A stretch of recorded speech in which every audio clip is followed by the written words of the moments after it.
Sebelum mereka diturunkan untuk menjalani otopsi, ketiga jenazah itu dibiarkan menggantung selama 1 jam di tiang gantungan. Halo guys, terima kasih sudah klik di video ini.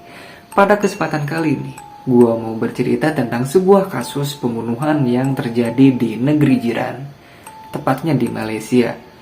Kejadian ini melibatkan seorang dukun bernama Mona Fandey. Nah, mungkin teman-teman di sini sudah banyak yang tahu atau mungkin mengenal siapa Mona Fandey ini.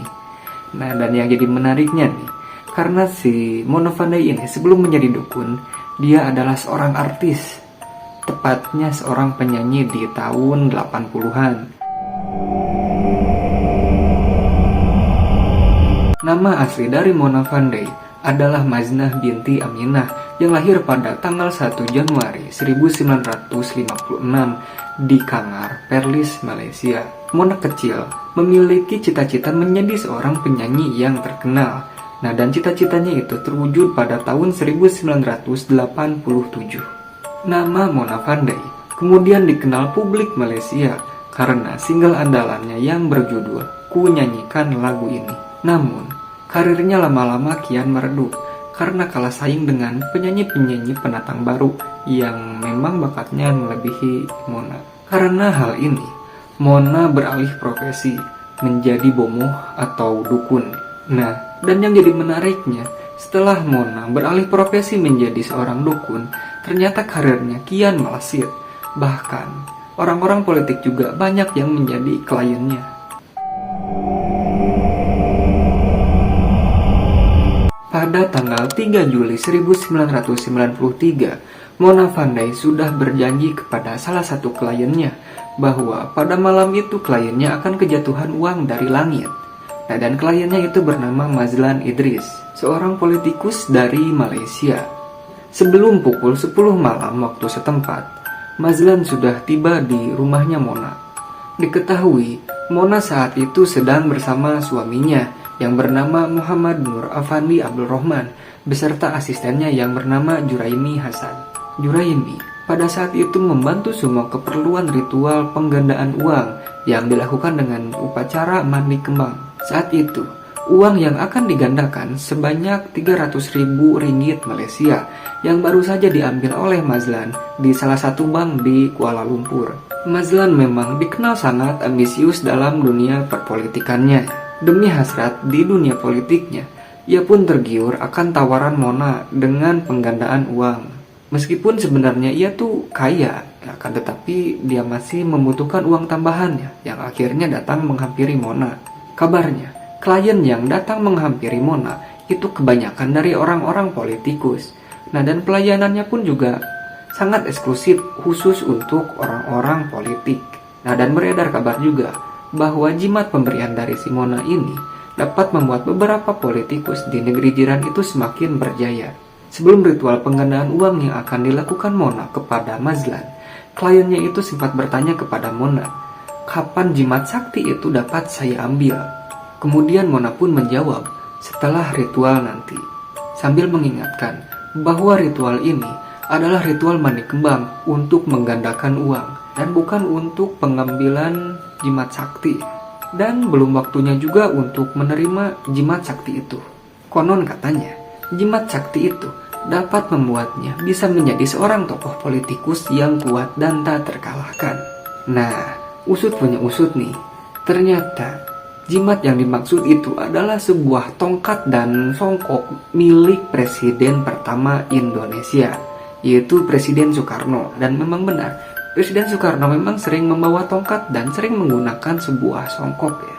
Dan untuk tongkat dan songkok milik Presiden Soekarno itu, Mona hargakan kepada Mazlan sebesar 2,5 juta ringgit Malaysia. Selanjutnya, Mona pun mengatakan bahwa ia memerlukan ongkos untuk menjemputnya ke Indonesia. Akhirnya, Mazlan pun memberikan Mona 500.000 ringgit. Dan sisanya akan diberikan setelah jimat itu berada di tangannya. Dan sebagai jaminan, Mazlan juga memberikan 10 sertifikat tanah kepemilikan. Setelah percakapan tentang jimat selesai, Mona mengajak Mazlan masuk ke dalam sebuah ruangan di mana akan dilakukan sebuah ritual penggandaan uang. Setelah sampai, Ternyata ruangan itu lumayan sempit dan hanya cukup untuk 4 orang saja. Dan diketahui, ternyata ruangan itu memang khusus diperuntukkan untuk mandi kembang saja.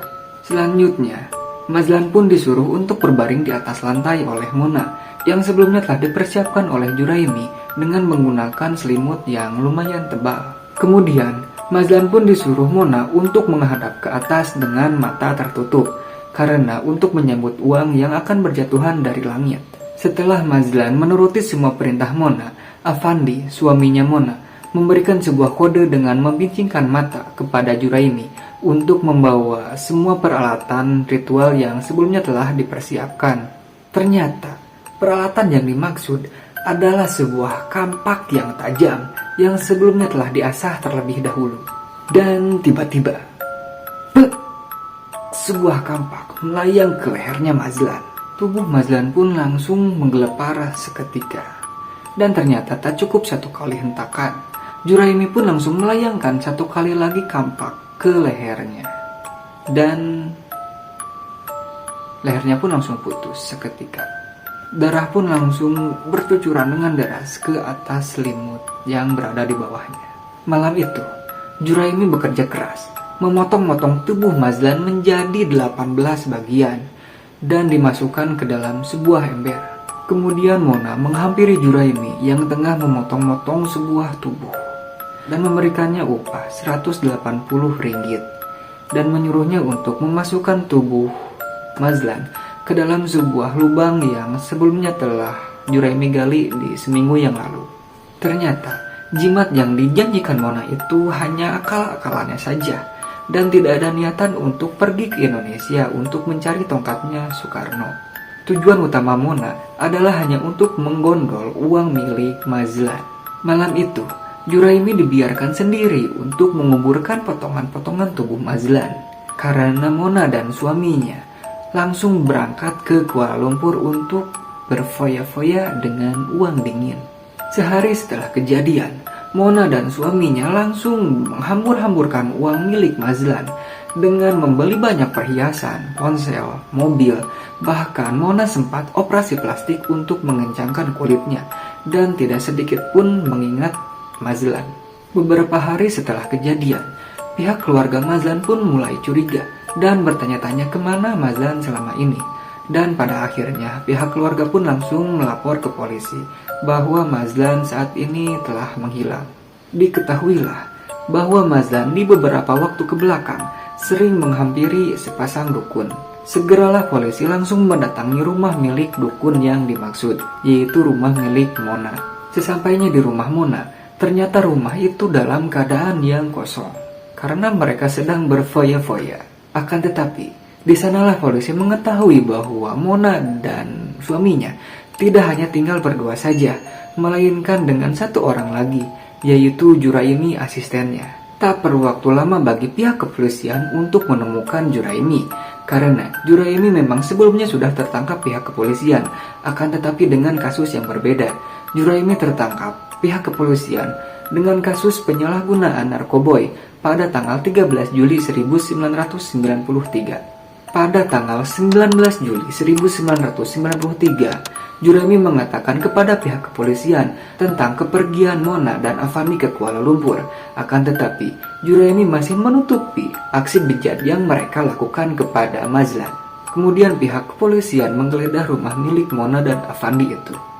Dan ditemukanlah sebuah rekaman video, album foto, dan sertifikat tanah milik Mazlan yang sebelumnya Mazlan berikan kepada Mona untuk dijadikan sebuah jaminan untuk pengambilan jimat sakti milik Soekarno. Dan semakin yakinlah pihak kepolisian bahwa hilangnya Mazlan ini berkaitan dengan Mona. Beberapa hari setelah polisi melakukan pencarian, akhirnya Mona dan Afandi ditemukan dan ditangkap di Wangsa Maju, Kuala Lumpur. Saat diinterogasi, Mona dan Afandi tidak mengakui aksi bejat yang mereka lakukan. Mereka mengatakan bahwa mereka mengaku tidak mengetahui kemana perginya Mazlan selama ini. Akan tetapi, Juraimi yang sebelumnya telah tertangkap akhirnya mengaku bahwa merekalah yang telah melakukan aksi keji kepada Mazlan. Tanggal 23 Juli 1993, Juraimi menunjukkan tempat di mana Mazlan dikubur. Kemudian tempat itu akhirnya dibongkar langsung oleh Juraimi sendiri, dan ditemukanlah potongan-potongan tubuh yang sudah tidak berbentuk, yang diketahui itu milik Mazlan. Setelah ditemukannya mayat Mazlan, seharusnya Mona dan Avandi tidak bisa mengelak lagi. Akan tetapi, dengan wajah yang tenang, mereka berdua masih mencoba untuk mengelak. Mereka berdua mengatakan bahwa Juraimi lah yang tiba-tiba menebas leher Mazlan ketika hendak dilakukan upacara mandi kembang. Sedangkan Juraimi mengaku membunuh Mazlan dalam keadaan tidak sadar, seolah ia telah dihipnotis oleh Mona dan Avandi. Namun, pengelakan mereka bertiga tidak dapat mengelabui pihak kepolisian.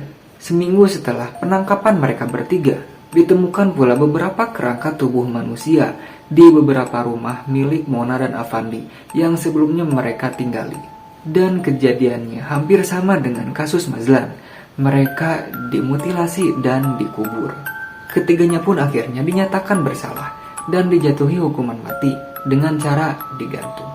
Putusan mereka dibacakan pada tanggal 9 Februari 1995. Mereka ditahan di penjara Kajang, Malaysia untuk menanti hukuman mati mereka. Anehnya, Mona dan Avandi malah tersenyum ketika mendengar putusan mati yang akan diberikan kepada mereka. Apalagi Mona, setiap persidangan berlangsung, ia pasti tampil dengan cerianya, seolah tak ada rasa penyesalan akan perbuatan kejinya itu. Bahkan, ia sempat berpose di depan kamera jurnalis. Ia juga kerap tampil glamor dengan menggunakan pakaian-pakaian mahal yang ia miliki saat dalam persidangan. Mona menikmati semua perhatian yang ditujukan kepadanya. Seperti hasrat Mona menjadi selebritis belumlah luntur. Ketiga pembunuh itu sempat mengajukan banding pada tahun 1999, akan tetapi ajuannya itu ditolak dan hukuman gantung pun tetap dinanti.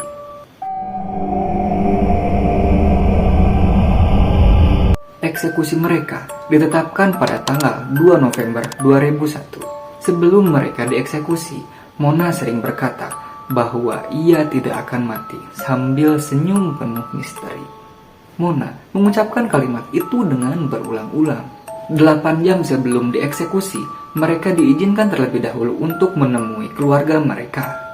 Diceritakan kalau Mona dan Avandi menghabiskan waktu terakhir mereka untuk menasehati anak-anaknya. Sebuah kelaziman di peradilan Malaysia. Sebelum tahanan menjalankan hukuman mati, mereka diperbolehkan untuk memakan sebuah makanan kesukaan mereka terakhir kalinya. Namun, mereka bertiga malah menolak tawaran itu. Mereka mengatakan, bertemu keluarga saja, sudahlah cukup. Ketenangan sebelum mereka dieksekusi membuat banyak pegawai penjara keheranan.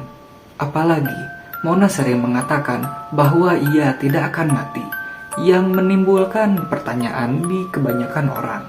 Sehingga banyak orang-orang yang mengaitkannya dengan permistisan. Jumat subuh, ketiganya diborgol dan dikenakan sebuah penutup kepala. Mereka diminta naik ke penyangga kaki masing-masing. Kemudian, tali gantung diletakkan di leher mereka. Tepat pukul 5:59 waktu setempat, penyangga kaki ditarik. Ketiganya jatuh dengan leher yang tergantung. Sebelum mereka diturunkan untuk menjalani otopsi, ketiga jenazah itu dibiarkan menggantung selama 1 jam di tiang gantungan. Berakhirlah sudah kisah tentang Mona Fandey.